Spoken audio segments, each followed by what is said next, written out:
And most importantly, the payment sharing. Presently, under Grimjinarega, the government used to share 100% of the payment. Means whatever the payment decided by the state government, means the payment vary from state to state. Okay, for example, Bihar, Uttar Pradesh wages are low compared to southern states. Southern states wages are very high. So this particular payment of the 100%, whatever the payment decided by the state government, should be paid by the central government.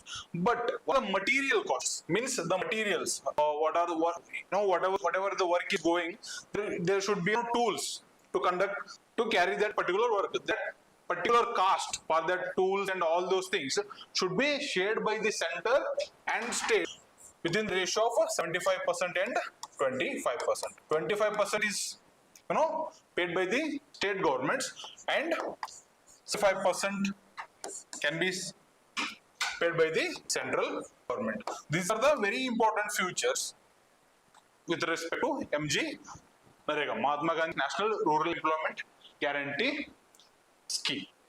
But when it's compared to UBGRAM, there are fundamental changes happened with these particular features. The first importantly, the UBGRAM is providing 125 days. 125 days of guarantee work. Not 100 days, but 25 days are increased in this particular scheme. And also very importantly, now the fund sharing. The fund sharing was earlier 100% of the payment was to be paid by the central government, and material cost is shared between central and state in the ratio of 75% and 20%.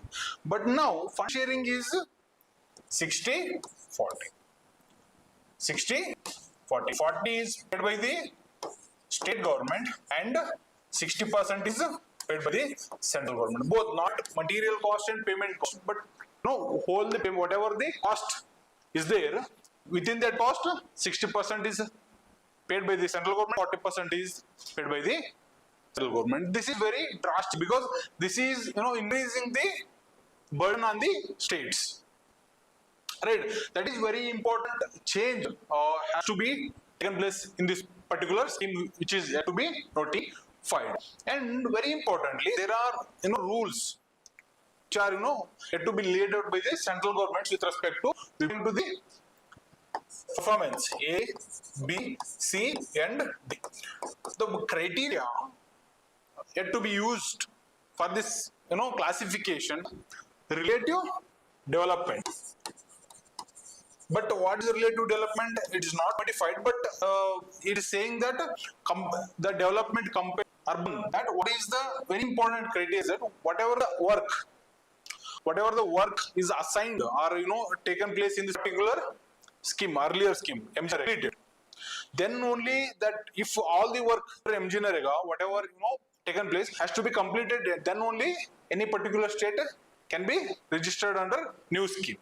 That is one. And second is that those states which are registered under the direct benefit transfer SPARSH. This states should register under this particular portal. Then only these two can be registered under the UBGRAM.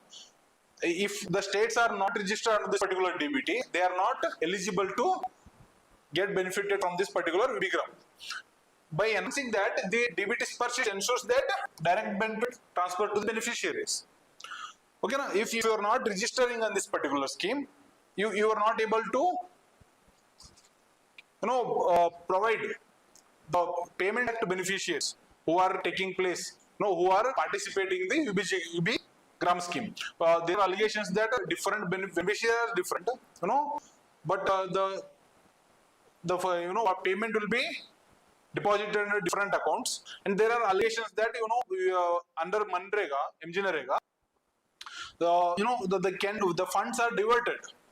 There are loopholes. The funds diverted. Because of that reason, the states which are going to be registered on this DBT SPARSH, then only they can be eligible under the UPgram.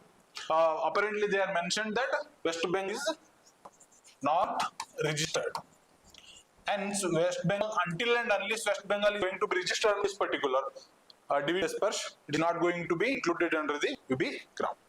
And second is that there is a concept called know your customer, KYC, right? So whoever the persons are, state authorities are registered, every individual should do KYC under Generika. Then only those beneficiaries are getting benefited under UPgram. If KYC has not done, all the beneficiaries in any particular states, that particular state is not going to be get benefited under UPgram. That is one more criteria they are adding. And very importantly, last one is that Yuktadhar. It is a judicial tool to under MGNREGA. So this particular tool is implemented. Every state should be registered on this particular portal as well, so that whatever the work can be done in UPgram, it should be on this particular portal.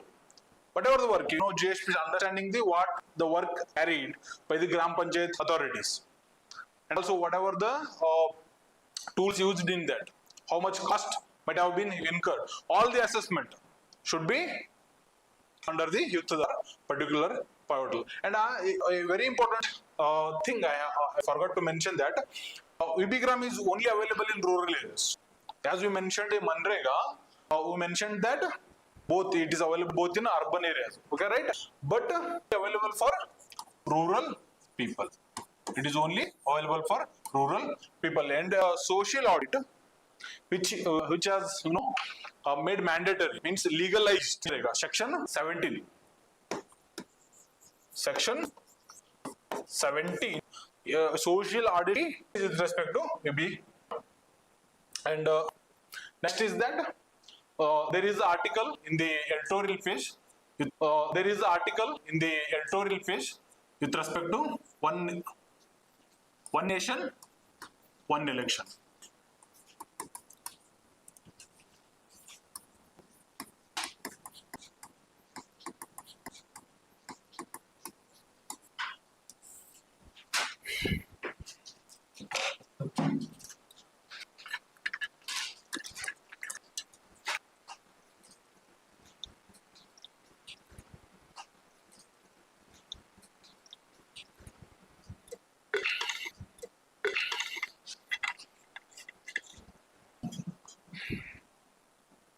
One nation, one election.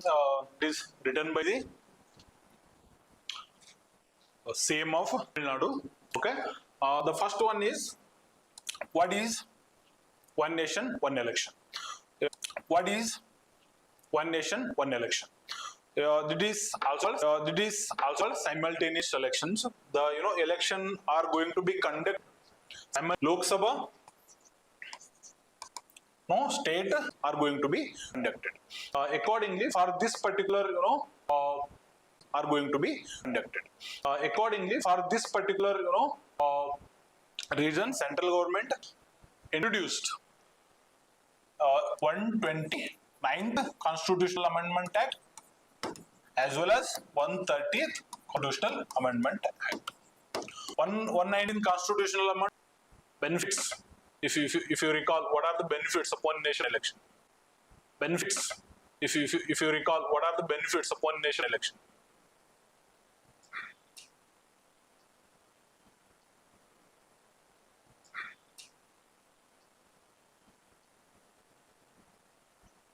Whatever you think. Okay. Monetary efficiency or reducing financial burden on the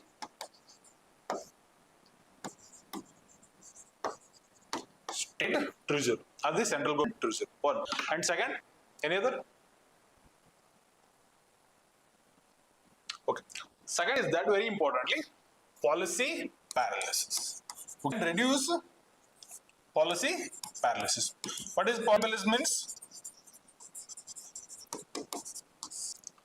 The authorities, let's say for example, prime ministers, chief ministers, other ministers, will be always engaged in the election campaigns.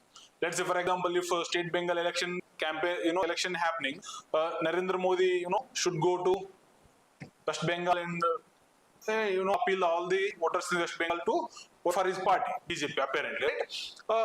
If election is being conducted in all states, let's say for example UP, Bihar, West Bengal, Karnataka, in 4 to 5 states, he should go all the states in campaign, and next year in other election, states minister or central government ministers always be engaged in the campaigns. They are not available for the policy implementation. That is one. And also bureaucrats, let's say for example bureaucrats are state election commissioners.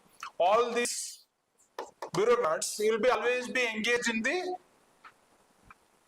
election duties. For example, teachers, all those district administrative bureaucrats, all these bureaucrats will be always engaged in the election duties and are not available for the other policy implementations, right? So by conducting simultaneous elections for all the bodies, these bureaucrats, officials are only once in 5 years they can be engaged in the election campaigns and election duties. After that they will be available for the other policy implementation works. That is one. And other important that it is not also, it will not be also burden to the voters in any constituency or in any state. They will be very happy to engage in the election process. They will be participating once in 5 years, right? If election is going to be conducted every year, and let's say for example 2 years once, the citizens' participation in the election will be very less. Okay, that is very important, because citizen participation in election is not successful. The citizens' engagement should be there in the parliamentary system or in a democratic system. Last time, what was 65, I think, right? Voters' participation all over India in 2023 Lok Sabha election, I think 64 or 65. It is very less compared to other democratic nations, where there is a citizens' participation of 80%, 85%, 90% sometimes. Right. That is the reason he mentioned that there will be policy implementation effectively. Resources are utilized effectively. That can be human resources, in terms of bureaucratic, in terms of financial.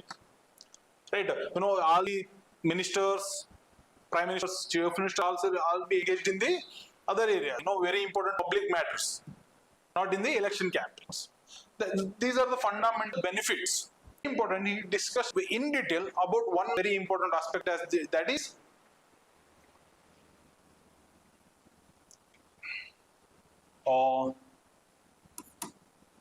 that actually caretaker government, and also he talks about one important aspect. What is that? Term.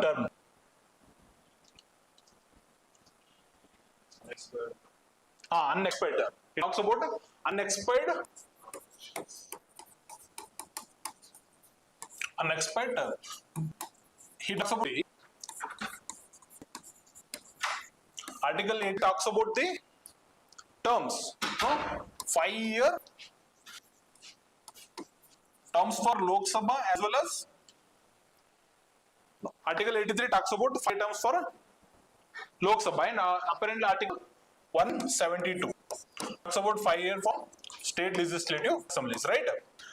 If all the 1 or 2 state legislative assemblies dissolved, let's apparently after 3 years.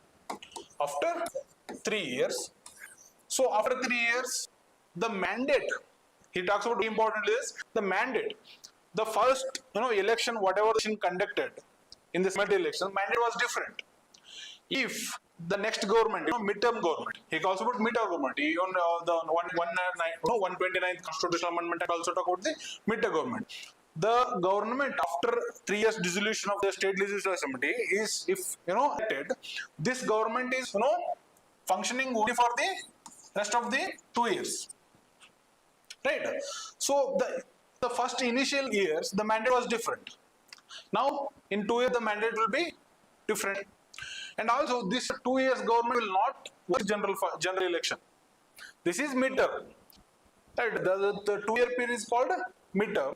If the state government in whichever state elected for the rest of the 2 years, this government will not be engaged with the citizens for infrastructure development, for the real-time development, but it will go for the populist ideas, get votes in the next general election.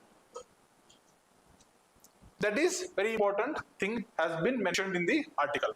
And also it has opportunity to impose presidential rule in the state according to article 356. 356, and the state machinery will be converted from the state government to a anti-presidential system. Sorry, not presidential system.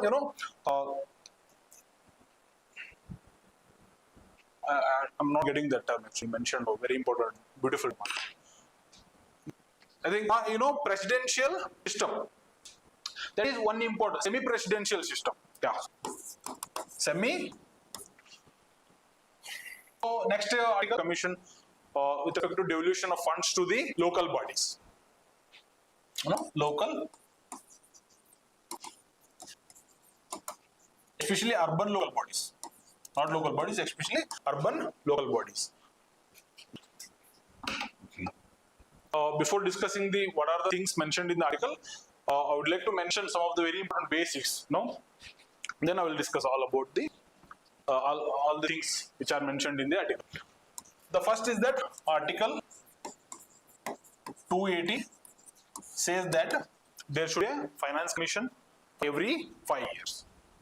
Right? The president will appoint this financial commission. This financial commission consisting of 4 members will work for 5 years, and after it will elect new financial commission. This financial commission will decide 2 things, very important. One is vertical devolution.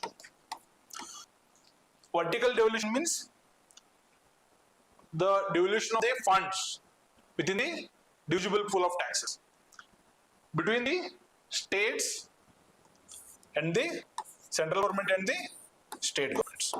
This is vertical devolution.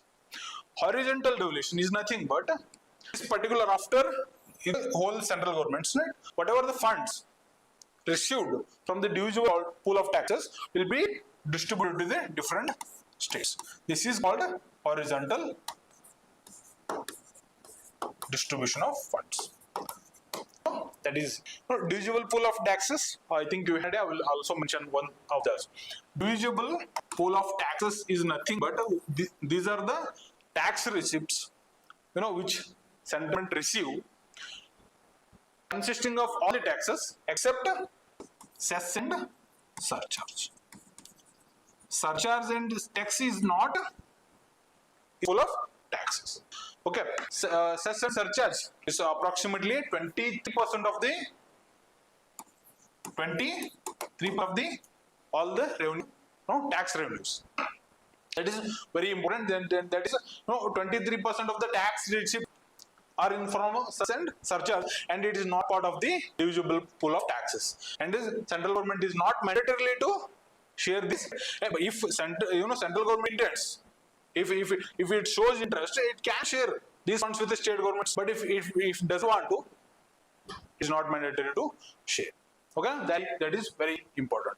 Central state finance commission will decide what would be the formula for the vertical devolution and also horizontal devolution. 15th finance commission, 15th finance commission 15th Finance Commission increased the due access from 31% to 32% to 42%. But within this, 41% will be to the rest of the states, and 1% will be for Jammu and Kashmir and Ladakh.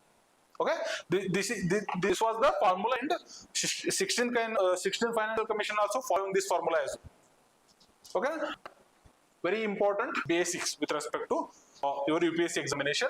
And what is the issue which has been discussed in the article? I will discuss. Okay, na? So article mentions that the urban local bodies are receiving 1.2 to 1.3 lakh crore in the 15th Finance Commission period. Now, in the 16th Finance Commission period, it's going to receive approximately 3 to 4 lakh crore. But he says that the GDP of the central government, or the budget of the central government is increased twice compared to in 2020 when the commission was appointed. So, but the budget, the GDP and budget of the central government is increasing twice. But compared to what it was receiving, urban local bodies were receiving 2021. Now it is very less compared to that proportionality of the size, growth in the size of the GDP and he also says that majority of the grants provided by the central government, decided by the Finance Commission from the central government to the urban local bodies are, tied to specific sectors. Let's say, for example, sanitation, health, education, all those things. Urban local bodies are not, eligible to, not allowed to use grants. That is called tied grants. Tied grants. And also these tied grants are only available with respect to certain performances. Let's say, for example, article mentions that, for example, physical discipline and implementation of any schemes. Then only these funds will be released to any urban local bodies. For example, regular elections. If that discipline is there in any particular urban local bodies, then only funds are released to any particular urban local bodies. The author says that is okay, that is acceptable, because performances are good. If only urban localities are performing, that means the funds are being utilized in an effective manner, in efficient manner. That is good. But he also says that 20% of these tied grants also related to reforms. What kind of reforms?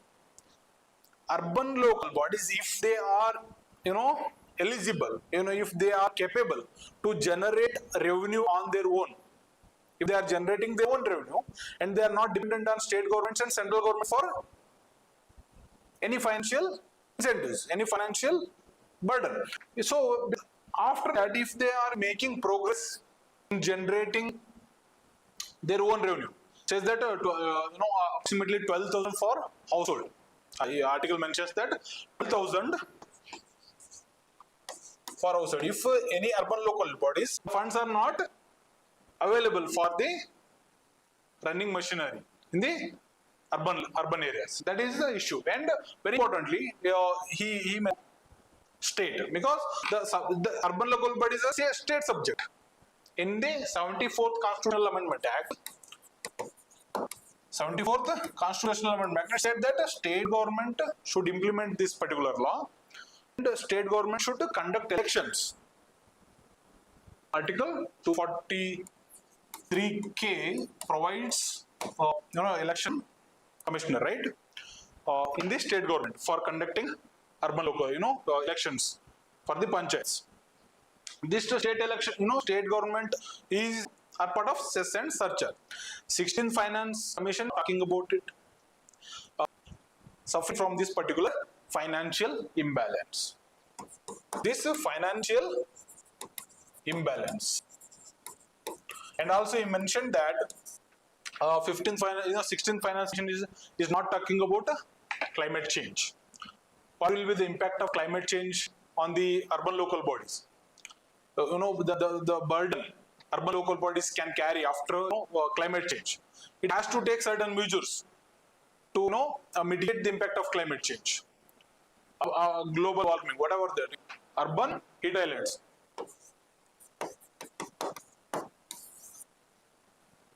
Most guys heard that urban heat islands, right? So, such circumstances, urban local bodies should take some measures to protect the urban residents, right? So, if Finance Commission is not talking about such incidents, such circumstances,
added